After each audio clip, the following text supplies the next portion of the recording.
बिस्मिल्लाहिर्रहमानिर्रहीम। अस्सलाम वालेकुम स्टूडेंट्स। फर्स्ट ईयर आपके बायोलॉजी के चैप्टर नंबर 14 का लेक्चर नंबर 1 है और आपका टॉपिक चल रहा है बेटा ब्लड वेसल्स। और ब्लड वेसल्स 3 किस्म की होती हैं, आर्टरीज, कैपिलरीज और वेन्स। आर्टरीज आपने पढ़ ली हैं और हम कैपिलरीज स्टार्ट करते हैं। और पिछले लेक्चर में हमने कैपिलरीज के बारे में कुछ सीखा था। मैं आपको दोबारा वो चीज़ें बता देता हूँ, फिर हम अपने टॉपिक को आगे लेके चलते हैं। तो कैपिलरीज की जो वाल होती है बेटा, कैपिलरी की जो वाल होती है वो 1 सेल थिक होती है कि कैपिलरी की जो दीवार है वो 1 सेल जितनी मोटी होती है। सो दूसरे लफ्ज़ों में कैपिलरी की दीवारें बहुत ही पतली होती हैं। सो पहली बात जो आपने इनके बारे में सीखी कि कैपिलरी वाल दे आर 1 सेल थिक। उसके बाद जो कैपिलरी की वाल होती है वो परमिएबल होती है, अपने अंदर से चीज़ों को गुजरने देती है, यानी कि यहाँ से चीज़ें गुजर सकती हैं।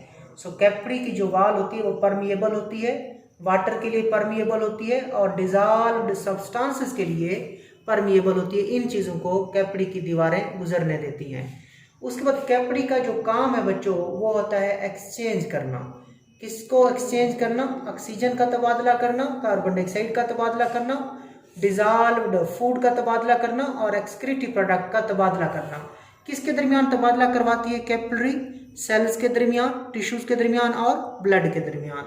उसके बाद बच्चों ये जो कैपिलरी का नेटवर्क होता है ये बड़ा डेंस होता है। कैपिलरी का जो नेटवर्क है हमारे जिस्म के अंदर ये बड़ा डेंस है।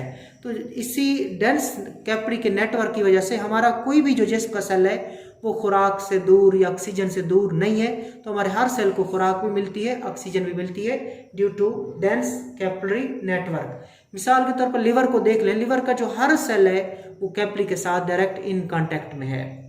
उसके बाद कैपिलरीज का जो डायमीटर होता है वो चेंज होता रहता है, वो अल्टर होता रहता है।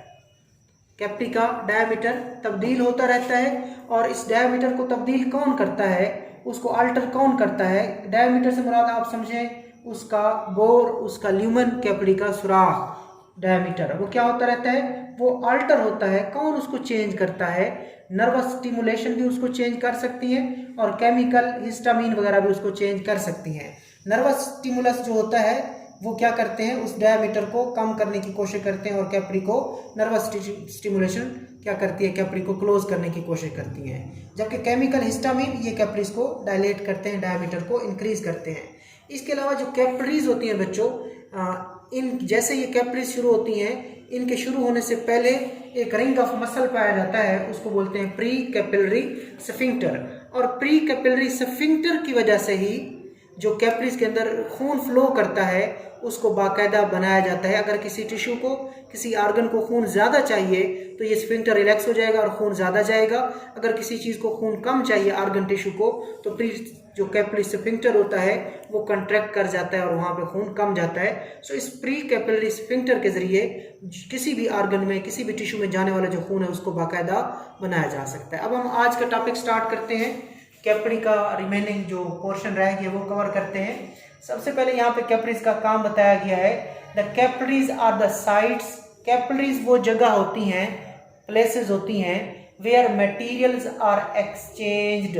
यहाँ पे मटेरियल का तबादला होता है। किस किस चीज़ के दरमियान तबादला हो सकता है? ब्लड के दरमियान तबादला होता है और बॉडी टिश्यूज के दरमियान तबादला होता है। तो ये कैपिलरी का फंक्शन समझे आप कि capillaries are the site where materials are exchanged between blood and body tissues के जो blood है और जो हमारे body tissues है उनके दरमियान जो तबादला होता है वो किस जगह से होता है? वो कैपिलरी से होता है। This change occur in 3 ways। ये जो exchange आपने कहा, ये जो exchange है वो 3 तरीकों से होती है। exchange कितने तरीकों से होती है? 3 तरीकों से होती है। कि तबादला कैसे होता है, कितने तरीकों से होता है? 3 तरीकों से होता है। अब एक्सचेंज जो मटेरियल का एक्सचेंज है, मटेरियल का जो तबादला होता है वो किन प्रोसेस के जरिए होता है? Active transport and diffusion. जो पहला तरीका है उसमें जो मटेरियल का तबादला होता है वो एक्टिव ट्रांसपोर्ट से भी हो सकता है, वो डिफ्यूजन से भी हो सकता है। Through the cells lining the capillary wall into the interstitial fluid और extracellular fluid and then to the body cell and vice versa. अब ये क्या कह रहा है कि मटेरियल्स का जो तबादला होता है वो एक्टिव ट्रांसपोर्ट से भी होता है, डिफ्यूजन से भी होता है।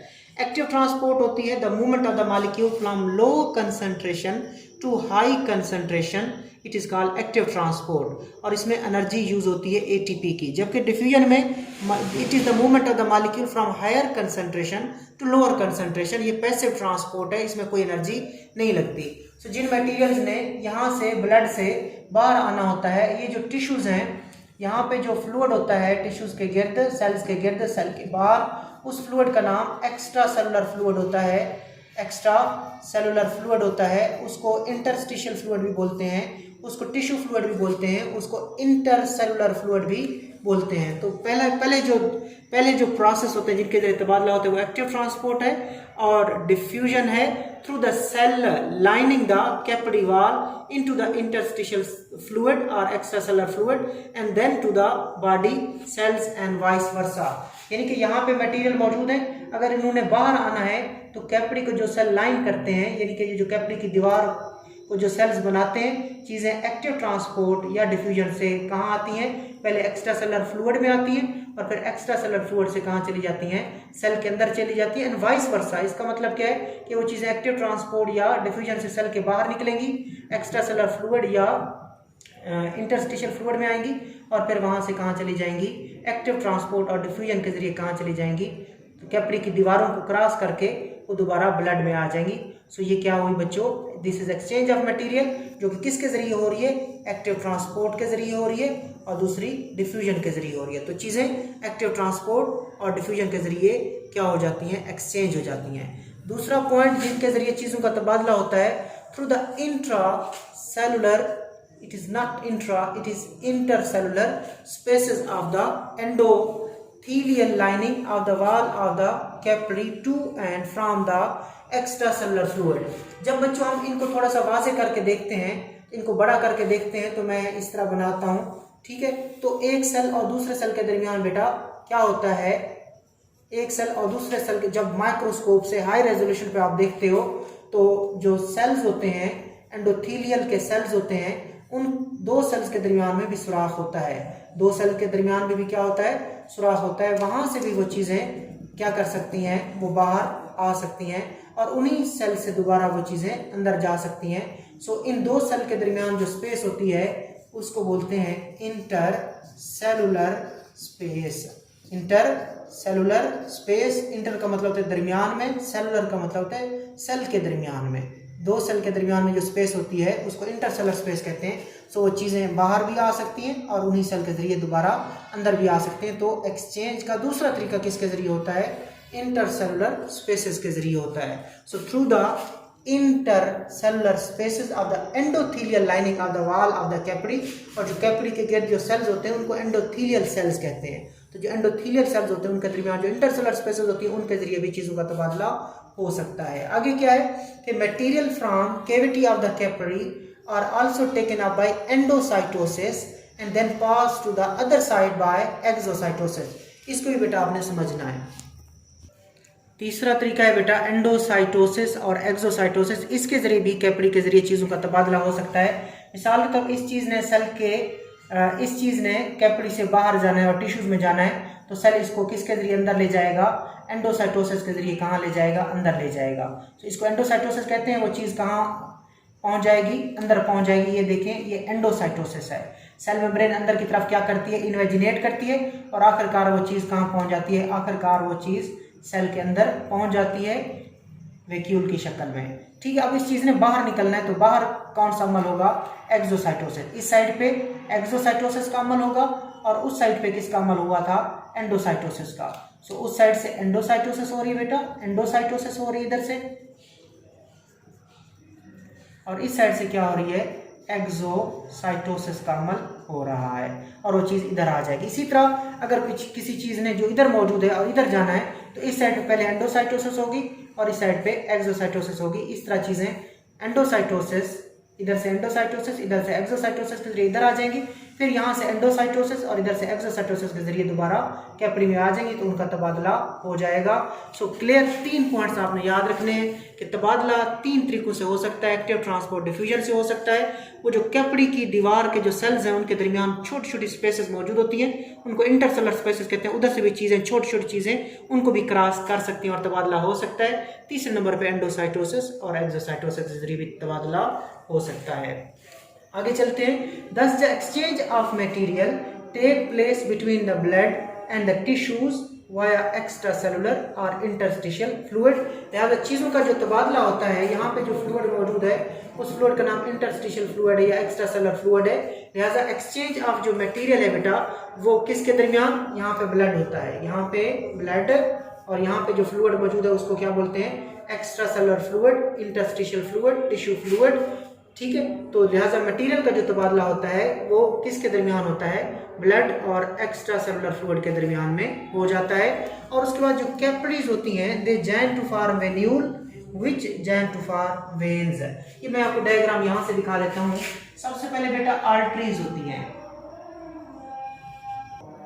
ठीक है बेटा, जो आर्टरीज होती हैं वो तकसीम होती हैं तो आर्टेरियोल्स बनते हैं। आर्टेरियोल की डिवीजन से कैपिलरीज बनती हैं, कैपिलरीज फिर आगे जाके वेन्यूल्स बनाती हैं और वेन्यूल्स मिलकर वेन्स बनाती हैं। तो यही कहा गया कि कैपिलरीज आगे जाके वेन्यूल्स बना देती हैं और वेन्यूल मिलकर बड़ी ब्लड वेसल बनाती हैं, उनका नाम वेन्स होता है। अब हमारा नेक्स्ट टॉपिक जो है वो वेन्स के बारे में है।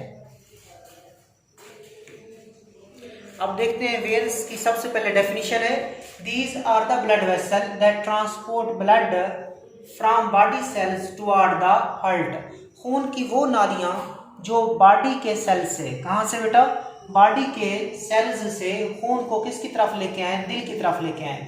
सो वो ब्लड वेसल जो खून को बॉडी से किसकी तरफ लेके आए, हार्ट की तरफ लेके आए, खून की उन नालियों का नाम वेन्स होता है। The blood vessel that carry blood from different part of the body back to the blood they are known as vein. और all veins have deoxygenated blood except pulmonary veins.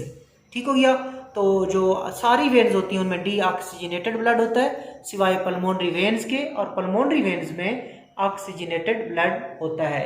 Definition आपने की, blood vessel that transport blood from body cell toward the heart, ये इनकी तारीफ है। आगे चलते हैं, इनकी स्ट्रक्चर की तरफ चलते हैं कि इनकी दीवार की इनकी स्ट्रक्चर क्या होती है। The wall of the vein has same 3 layer as are present in the arteries. उसने कहा जो वेन की वॉल होती है उसमें भी कितनी लेयर्स होती हैं, 3 लेयर्स होती हैं जो किस में मौजूद थी, आर्टरीज में मौजूद थी। सो जिस तरह आपने देखा था ना कि आर्टरी की जो दीवार है उसमें 3 लेयर्स होती हैं, इसी तरह वेन की जो वॉल है उसमें भी 3 लेयर हैं, आउटर लेयर, मिडल लेयर और इनर लेयर। फ़र्क क्या है, यहाँ पे जो मिडल लेयर है वहाँ पे वेन की जो मिडल लेयर है वो पतली है, उसमें इलास्टिक फाइबर भी कम है और मस्कुलर टिश्यू भी कम है। ठीक है, बाकी आउटर, मिडल, इनर लेयर इसमें भी है और वही लेयर आर्टरीज में भी थी। फ़र्क क्या है, यहाँ पे जो मिडल लेयर है वो थिन है और उसमें इलास्टिक टिश्यू, इलास्टिक फाइबर और मसल कम है। तो देखें कि the wall of the vein has also same 3 layer which are present in the arteries but middle layer is relatively thin and only slightly muscular with few elastic fibre. कि इसकी भी दीवारों में, वेन की दीवारों में भी 3 लेयर है, लेकिन जो मिडल लेयर है वो निस्बतन किसके मुकाबले में, आर्टरी के मुकाबले में क्या है, थिन है।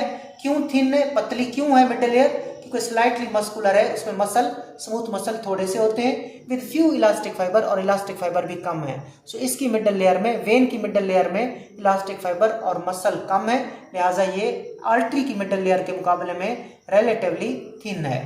और उसके बाद एक और चीज़ जो है कि जो वेन्स होती हैं उसमें वाल्स पाए जाते हैं। So semilunar valves are present in the veins. और आपको पता है बेटा जो वाल्स होते हैं उनका काम होता है कि ब्लड को आगे की तरफ भेजना, पीछे ना जाने देना। So valve prevent back flow. तो वेन्स में सेमिल्यूनर वाल्स पाए जाते हैं। These valve prevent the back flow of blood. जो क्या करते हैं, प्रिवेंट करते हैं, रोकते हैं बैक फ्लो ऑफ ब्लड को। As it is moving toward the heart, जब वो दिल की तरफ जा रहा होता है तो उसको वापस आने से रोकते हैं। खून को वापस आने से रोकते हैं जब खून किसकी तरफ जा रहा है, दिल की तरफ। सो ये वाल इंश्योर करते हैं कि खून दिल की तरफ जाए, वापस ना आए। So valve prevent back flow of blood when the blood is moving toward the heart. The pressure of the surrounding muscle when they contract tends to squash the veins and assist the return of blood toward the heart. मैं आपको इधर diagram से समझा देता हूँ। ये बेटा क्या चल रही है, वेन्स चल रही हैं, ठीक हो गया, वेन्स चल रही हैं। और ये वेन्स खून को किसके पास लेके जा रही हैं, हार्ट के पास लेके जाती हैं। और हार्ट में किस एट्रियम के पास लेके जाती हैं, राइट एट्रियम के पास लेके जाती हैं, ठीक हो गया। ये नीचे वाली इंफीरियर वेना केवा होती है और ऊपर से जो आती है उसका नाम क्या होता है, सुपीरियर वेना केवा। और ये दोनों कहाँ खुलती हैं, राइट एट्रियम में खुलती हैं। अब इनके गिर्द मसल्स होते हैं, वेन के गिर्द क्या होते हैं, मसल्स होते हैं, स्केलेटल मसल्स होते हैं। उसकी अपनी लेयर की बात नहीं कर रहे बेटा, उसकी अपनी लेयर में तो स्मूथ मसल है। उन वेन्स के इर्द गिर्द जो मसल होते हैं वो हड्डियों से जुड़े होते हैं, उनको स्केलेटल मसल्स कहते हैं, ठीक है। कौन से मसल, स्केलेटल मसल्स होते हैं, ठीक हो गया। थोड़ी स्ट्रक्चर भी ऐसे बनेगी उनकी, स्केलेटल मसल्स होते हैं, ठीक हो गया, ओके। तो जब ये स्केलेटल मसल कंट्रैक्ट करते हैं तो वो वेन को क्या करते हैं, स्क्वैश करते हैं। वेन भी क्या कर जाती है, सुकड़ जाती है, जिसके नतीजे में उनका जो ब्लड होता है वो इस साइड पे चला जाता है। और फिर वाल होते हैं, वाल क्या करते हैं, प्रिवेंट बैक फ्लो, खून यहाँ पे आगे पीछे नहीं जाएगा। फिर दोबारा स्केलेटल मसल क्या करेंगे, सुकड़ेंगे, दोबारा ये स्केलेटल मसल सुकड़ेंगे तो खून आगे से आगे, आगे से आगे और कहाँ पहुंच जाएगा, दिल की तरफ पहुंच जाएगा। सो आपने क्या कहा कि वेन को जो मसल सराउंड करते हैं उनकी कंट्रैक्शन से वेन स्क्वैश हो जाती है, वेन भी सुकड़ती हैं, जिसके नतीजे में जो उनके अंदर जो ब्लड मौजूद है उसको पुश मिलता है और वो किसकी तरफ चला जाता है, दिल की तरफ चला जाता है। सो यही उसने कहा कि the valve prevent the back flow of blood as it is moving toward the heart. The pressure of the surrounding muscle, चूंकि जो सराउंडिंग मसल्स होते हैं वेन के गिर्द, उनका जो प्रेशर होता है व्हेन दे कंट्रैक्ट, जब वो मसल कंट्रैक्ट करते हैं तो उससे प्रेशर बनता है। उस प्रेशर से क्या होता है, tends to squash the vein, vein जो होती है वो क्या हो जाती है, सुकड़ जाती है। And assist the return of blood toward the heart, जिससे जो खून है उसको मदद मिलती है और वो किसके पास आ जाता है, दिल के पास आ जाता है। Vein join to form larger vein, vein जो होती हैं वो मिलती जाती हैं और बड़ी बड़ी वेन्स बनती जाती हैं। And ultimately form vena cava, और एंड पे आके वेना केवा बना देती है। और वेना केवा दो होती हैं, inferior vena cava and superior vena cava. जैसे के जो लोअर पार्ट्स हैं उनसे जो खून कलेक्ट करती है बड़ी वेन, उस मेजर वेन का नाम है इंफीरियर वेना केवा। और वो मेजर वेन जो जिस्म के ऊपर वाले हिस्सों से, अपर पार्ट से खून इकट्ठा करती है, उसका नाम सुपीरियर वेना केवा है। सो वो वेन्स मिलकर बड़ी वेन्स बनाती है और बड़ी वेन्स मिलकर vena cava, superior vena cava और इंफीरियर वेना केवा बनाती है, which pour their blood into the right atrium of the heart। और ये दोनों सुपीरियर वेना केवा और इंफीरियर वेना केवा दिल के राइट एट्रियम में, दिल के राइट एट्रियम में खून को उंडेल देती हैं, पुअर करती हैं, दाखिल करती हैं। जबकि जो पल्मोनरी वेन्स हैं वो कहाँ से आ रही हैं, वो लंग्स से आ रही हैं, लिहाजा उनमें ऑक्सीजनेटेड ब्लड होता है। The oxygenated blood from the lungs is brought to the left atrium by pulmonary vein. जबकि जो पल्मोनरी वेन्स होती हैं उनमें ऑक्सीजनेटेड ब्लड होता है, क्योंकि वो लंग्स से आ रहा होता है। वो ऑक्सीजनेटेड ब्लड कहाँ दाखिल होता है, दिल के लेफ्ट एट्रियम में दाखिल होता है। सो इधर भी देख सकते हैं आप कि इस साइड पे भी लंग्स होते हैं, इस साइड पे भी लंग्स होते हैं बच्चों। उनसे क्या निकलती हैं, पल्मोनरी वेन्स निकलती हैं, और पल्मोनरी वेन्स खून को कहाँ दाखिल कराती हैं, लेफ्ट एट्रियम में। तो ये आपने वेन्स के बारे में देखा। अब थोड़ा सा शॉर्ट क्वेश्चन यहाँ से बन सकता है, इंटरस्टिशियल फ्लूइड के बारे में है। इंटरस्टिशियल फ्लूइड को आप एक्स्ट्रा सेलुलर फ्लूइड भी कह सकते हो, इसको आप टिश्यू फ्लूइड भी बेटा कह सकते हो, इसको आप इंटरसेलुलर फ्लूइड भी कह सकते हो। सो ये आपको मैं इधर दिखा देता हूँ, पहले समझा देता हूँ कि बेटा इधर खून का एक प्रेशर होता है, यहाँ पे खून का कैपिलरीज में खून का प्रेशर होता है, और ये आपके जिस्म के टिश्यूज हैं। तो उस खून के प्रेशर की वजह से ब्लड से कुछ मवाद कैपिलरी से बाहर निकल आता है और सेल को, टिश्यूज को सराउंड करता है। इसी मवाद का नाम एक्स्ट्रा सेलुलर फ्लूइड है, टिश्यू फ्लूइड है, ठीक है, इंटरस्टिशियल फ्लूइड है। The pressure with in the capillaries causes a continuous leakage of the fluid from the blood plasma into the spaces that surround the capillaries and the tissue. This fluid is known as interstitial fluid. इस fluid को क्या कहते हैं, interstitial fluid कहते हैं। कैसे बनता है ये दोबारा देखिएगा कि the pressure with in the capillaries, के कैपिलरीज के अंदर जो खून का प्रेशर होता है, that causes the continuous leakage, that causes the continuous leakage of the fluid from the blood plasma into the spaces that surround the capillaries as well as that surround the tissues. This fluid is known as tissue fluid. अब इसमें क्या क्या चीजें मौजूद होती हैं? This tissue fluid or interstitial fluid consists of primarily of water, main चीज इसमें पानी है, in which dissolve nutrients, जिसके अंदर हलशुदा ग़िज़ाई मादे मौजूद हैं, हार्मोन्स मौजूद हैं, गैसें मौजूद हैं, वेस्ट चीजें भी मौजूद हैं, and small protein from the blood are present. तो इंटरस्टिशियल फ्लूइड में मेन चीज वाटर है, उसके बाद उसमें डिजॉल्व सब्सटेंसेस होते हैं, उसमें से न्यूट्रिएंट्स शामिल हैं, हार्मोन्स शामिल हैं, गैसेस शामिल हैं, वेस्ट शामिल हैं, स्मॉल प्रोटीन शामिल हैं। जबकि large proteins, red blood cells and platelets can not cross intercellular spaces of the capillary wall, so they remain with in the capillaries. जबकि बड़ी प्रोटीन्स, रेड ब्लड सेल्स और प्लेटलेट वो intercellular spaces को cross नहीं कर सकते। ये जो कैपिलरीज हैं, इनमें जो सेल के दरमियान जगह होती है उसको बोलते हैं इंटरसेलुलर स्पेस। ये वाली स्पेस इंटरसेलुलर स्पेस कहलाती है। उस इंटरसेलुलर स्पेस से प्लेटलेट्स, उसके बाद बड़ी प्रोटीन्स और रेड ब्लड सेल गुजर नहीं सकते। उस इंटरसेलुलर स्पेस से रेड ब्लड सेल्स, प्लेटलेट्स और बड़ी प्रोटीन्स नहीं गुजर सकती, लिहाजा वो कहाँ रहते हैं? वो ब्लड में ही रहते हैं। Large protein, red blood cells और प्लेटलेट इंटरसेलुलर स्पेसेस को क्रॉस नहीं कर सकते, लिहाजा वो ब्लड के अंदर, कैपिलरीज के अंदर ही रहते हैं। But some white blood cells can squeeze out through the intercellular spaces of the capillary wall. ताहम कुछ जो वाइट ब्लड सेल्स होते हैं उनके अंदर अपने आप को स्क्वीज करने की सलाहियत होती है। हालांकि बेटा वाइट ब्लड सेल का साइज जो होता है रेड ब्लड सेल के मुकाबले में बड़ा होता है, लेकिन इन वाइट ब्लड सेल के अंदर स्क्वीज करने की सलाहियत होती है, अपने आप को स्केड़ने की सलाहियत होती है, कंट्रैक्ट करने की सलाहियत होती है, जिसकी वजह से वो इंटरसेलुलर स्पेसेस से क्रॉस हो सकते हैं। लिहाजा but some white blood cell can squeeze out through intercellular spaces of the capillary wall. Interstitial fluid is the medium through which, अब ये काम बता रहा है, लिहाजा आपके टिश्यू फ्लूइड में वाइट ब्लड सेल भी मौजूद होते हैं। जब वहाँ पे कोई जरासीम वगैरह आ जाता है तब वो वहाँ से गुजर सकते हैं। अब इंटरस्टिशियल फ्लूइड का काम क्या है? Interstitial fluid is the medium through which the exchange of material between the blood and nearby cell occur. कि इंटरस्टिशियल फ्लूइड किसका काम करता है? वास्ते का काम करता है, मीडियम का काम करता है, जिसके नतीजे में क्या हो सकता है? मटेरियल का एक्सचेंज हो सकता है। किस किस के दरमियान? आपके जो बॉडी के सेल्स हैं उनके दरमियान और ब्लड के दरमियान। सो इंटरस्टिशियल फ्लूइड एक वास्ते का काम करता है, जिसके जरिए ब्लड और सेल के दरमियान चीज़ों का तबादला हो सकता है। ये देखिए इंटरस्टिशियल फ्लूइड है और ये एक वास्ते का काम करेगा, मीडियम का काम करेगा, जिसके नतीजे में ब्लड और हमारे सेल्स के दरमियान चीज़ों का तबादला हो जाएगा। एक डायग्राम है, इसको भी देख ले बच्चों। ये कैपिलरी है और कैपिलरी का आपने काम पहले देख लिया है कि चीज़ों का तबादला कराती है। और ये हमारा बॉडी का सेल है। सो देखें कैपिलरी से वाटर निकलता है, ऑक्सीजन निकलती है, न्यूट्रिएंट्स निकलते हैं, ठीक है। और वो कैपिलरी से निकलकर, ब्लड से निकलकर कहाँ चले जाते हैं? सेल्स में चले जाते हैं।